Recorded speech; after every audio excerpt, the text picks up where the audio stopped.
Let's bring up our next guest. It's just every part of this is so thrilling for me. Anytime I leave the house, it's thrilling for me. But this is great to have these great talents up here. Now she's a terrific comedian, and she's got a video that we're going to talk about.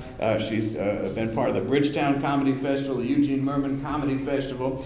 She's open for great people that, if I could remember, you would be impressed by and think, my gosh, how did you even contact? Why did she even respond to your email? But if we could bring her up, Janelle James, if she's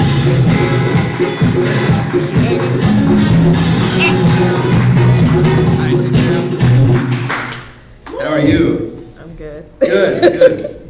It's I think you need to project with that one though. It says on. Now we met recently at a rare comedy event where they asked you to go up the stairs to see what they're doing, and that was a lot of fun over there in Brooklyn. And now you have this video that I want to talk about. Smile Bitch is what it's called. Yep.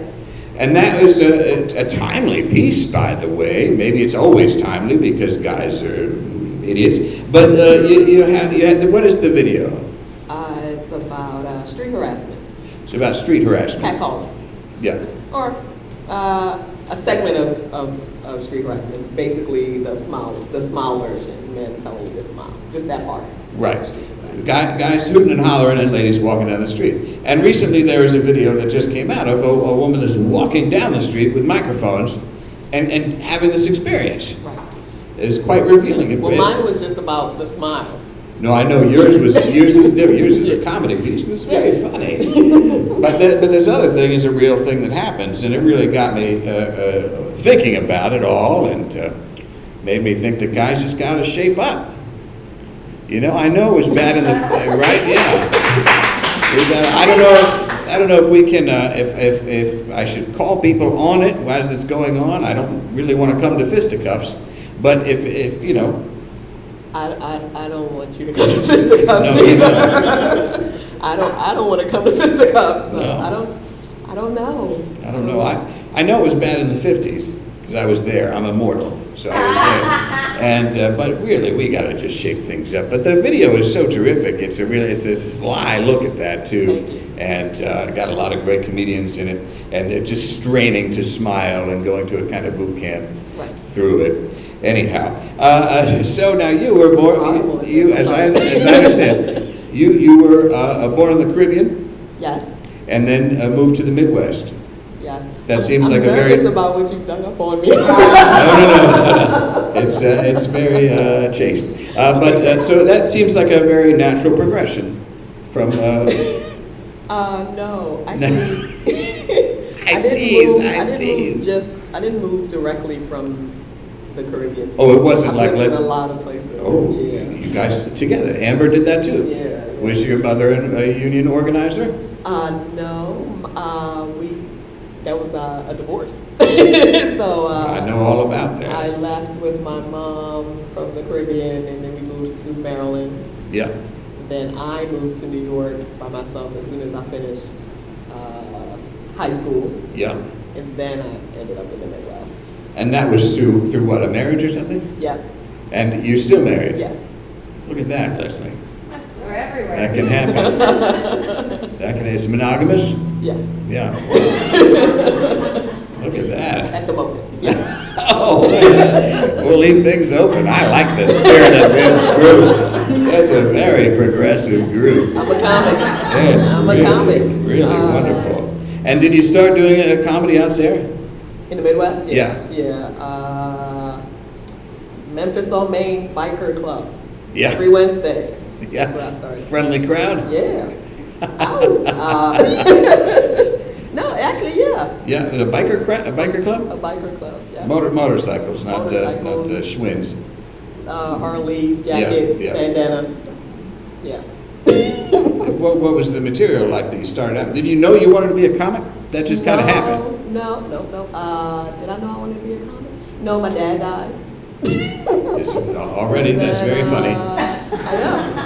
I'm depressing. And then somebody said, I was walking around in the stupor, and somebody said, I'm going to this open mic. Do you want to go? And then I said, okay. And it was a sign up, and I put my name on it, and then that's how I started. I like ran and then into you got one- bit. You got bit by the bug. Was Yeah. the idea that you would just The first time I did it, I was like, oh, I guess this is what I'm doing now.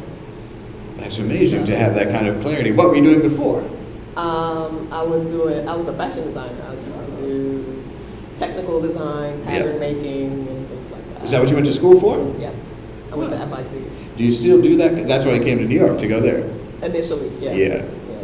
I see. I'm putting the pieces together. And what kind of stuff did you design? I worked with Donna Karen, Elsa Hari, mostly Upper East Side, ladies who lunch type shit. I'd like to be introduced to some of those gals. I don't know any of those broads anymore. I tell you, the secret is always just a wrap dress. You get that Diane von Furstenberg in there. I was gonna say, yeah. You're set for life. It goes with everything, doesn't it? Yeah. Yeah, she's a nice lady. I met her once. She is nice. Nothing came of it. Her loss. No, I said, but I podcast. You said, Barry Diller. But, and do you still keep that active? No. No, not at all. You had at all pine for it? Nope. No, you're fine with it. I'm addicted to comedy. Addicted to comedy. Yeah. And where have you just been traveling to? I just did the Midwest, so Ohio, Indiana, Iowa, Illinois, and then, yeah, that's it. And they had a good experience on there? Yeah, always good. Who are you traveling out there with? By myself. Just by, what do you get? You got your car? Well, I flew out, Yeah. and then I get in the car. I'm familiar Drive with that around. process. I like Avis. I go to Avis. I do budget. Oh, okay. All right. Well, this is often through the company, so I can spend a little extra. But I love going in there, and I tell you, those people, they're isolated. They're in a place where if you drive one way, your tires will be broken, and they're in a chained-in area on some kind of island. The people that work at Avis is what I'm talking about. And you go up there, and what I like to do as soon as I get there off the little trolley or tram or bus to get there, I say, "Hello, how are you? I'm ready for a great experience with you." And I put my bags down, and we begin. Because that always just puts a smile on their face. Oh, really? This guy is ready to do something. We're entering into a relationship. It's wonderful. That's the complete opposite of what I do. What do you do? Quiet as possible. I say my name and then I say no 5 times because that's how many questions they ask. You don't need GPS. You don't need the extra coverage. You don't need liability. Liability is 5. I know it's Yeah, 5 it's no's. 5. I don't even listen to it anymore. Yeah. Just no. Well, I tell you, if you do my method, this is what happened. I was given the keys to a 2012 Kia Sportage. And I at first, I went back in there and said, "Hello, I think there's been a mistake." And I ended up with a bright red Mustang 2014, 500 horsepower. And I was tooling all around Galveston, talking up some of the paper products and things that I have to go around the country selling. But anyhow, it was, you can't knock somebody with a good attitude when you come around some of those places. And do you have children? Yes. So this must be a busy time for you. It's always, well, what do you mean time? Well, I've noticed, as I said... It doesn't end. No, I understand that. But there's something about once you get to the school year, starting up, and then you get into this holiday frenzy, it just seems to be a lot of... It's always busy. Oh, yeah. It's always busy. Can I ask how old the children are? 6 and 11. 6 and 11. So they've got a lot of activities going on. Yeah. And are they excited for Halloween? My youngest son does not care. He usually, I'll probably wrap him in some toilet paper or something. And as a costume or as just a as a costume. punishment? Both. And my older son is, he's excited. So you don't feel like you're drawing on your fashion experience to create I used to, but Yeah. well, my younger son has never cared about Halloween. My Okay. older son, I used to do a whole thing. He's been like a NASCAR car and, a television. Like he would be able to say, he would never say monsters or anything like that. Yeah. So like one year he wanted to be fire guy. And I was like, oh, fireman? He said, no, a guy who's on fire. So I would make, one year he was a spatula, things like that. Like he always wants to be A things. spatula? Yeah, but then he wants to be a spatula, so I was like, okay, I'll make that. And but then he got.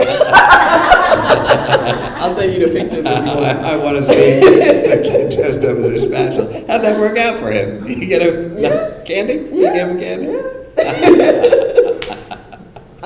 But now he's cool. He doesn't want to wear my creations. No, he's over it. Yeah. Well, you know, they talk a lot about nowadays about how Halloween has gotten so sexy. But I really want to stand up for that position and say I'd rather it be sexy. Because before it was sexy, it was scary. And it was very, very terrifying. Because everybody had that scream mask.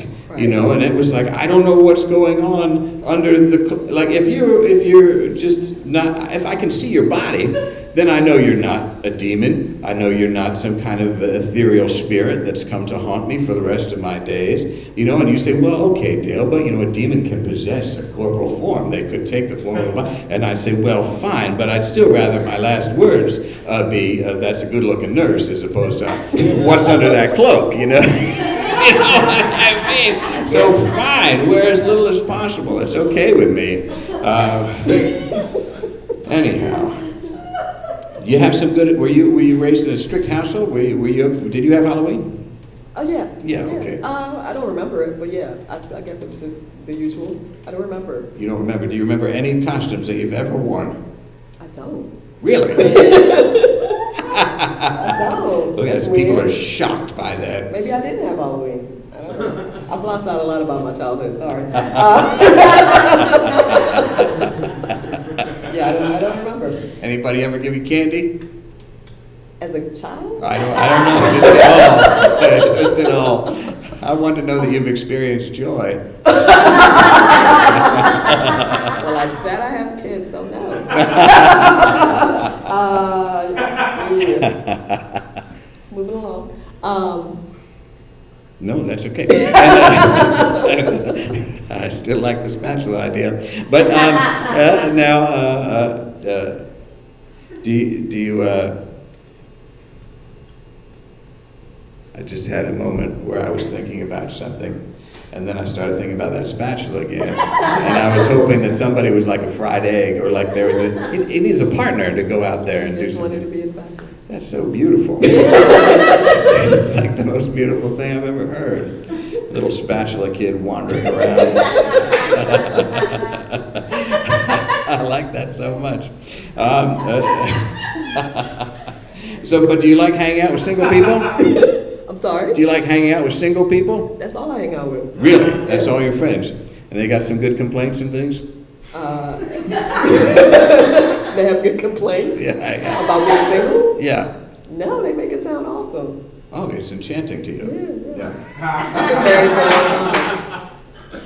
You live a little vicariously through them. Yeah.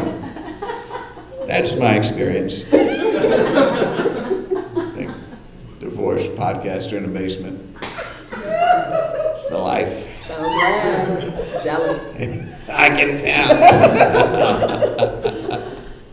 I would like to go out on the road though. That sounds like a lot of fun. Fun. Yeah. Yeah, it's fun. I like it a lot. I have to get away from New York every once in a while. Yeah. Yeah. You live in the city? Yeah. Man, that's amazing. Bringing up some kids in the city. Yeah, especially coming from the Midwest. You know, they're not used to this. They grew up out there? They were born out there? Yeah, mostly, yeah. So they have a little Midwesternness to them? Yeah. It's nice and quiet out there. Yeah. Like right now in here. Yeah. That's in Illinois, was where you were? Yeah, Champaign, Illinois. That sounds nice. People are just reacting to the champagne part. It's tap water with champagne. Like it was Bubbly. Out of the tap, champagne. No, College Town. Yeah. Corn. My ex-wife was from Duluth, and Steve-O and I went out there once for her wedding. That was ill-advised, I gotta say. To go to your ex-wife's wedding is not great. But Did you say something when they were like, speak now for everyone to pick? that was, like, yep, oh yes, very, very, yes. Broke into the rehearsal dinner, remember, Stephen? I do. People weren't expecting that. I don't recommend it. You have anything you're embarrassed about? No, I've said everything on stage by now, I think. So no, not On other stages, maybe. embarrassed about. And do you have any great lesson that you want to give to your kids? I would like them to just do whatever they want, which is how I've been doing life lately. It's awesome. I don't think everybody gets to do that. So I would like to have them have I would like to provide them with the lifestyle where they could do whatever they want. Well, I mean, outside of my house, but yeah. Yeah. Well, encourage podcasting. That's what I can say. That'll definitely do it. And you have some gigs coming up? People should know about I'm it? doing a bunch of shows. I mean, I do shows every night. Every night? Yeah, almost, yeah. Janelle James Comedy.com. I'm doing like a bunch of shows next week, like two, 3 a night, Monday through Saturday, if you want to look at it. Yeah, that's great. Oh, that's great. What's happening? Where's she tomorrow night? Where are you tomorrow night? We're talking about Thursday. Wait, what's today? Wednesday the 29th. Tomorrow I'm at the stand. Or the 30th if you're listening at home. It could be any time. At 8, and then somewhere in Brooklyn after that. I don't know exactly. But just go be on my there. website. I don't really remember. Follow your bliss. That's what the lesson is. It's I love fun. it. That's great. Janelle James, everybody. Janelle, thank you.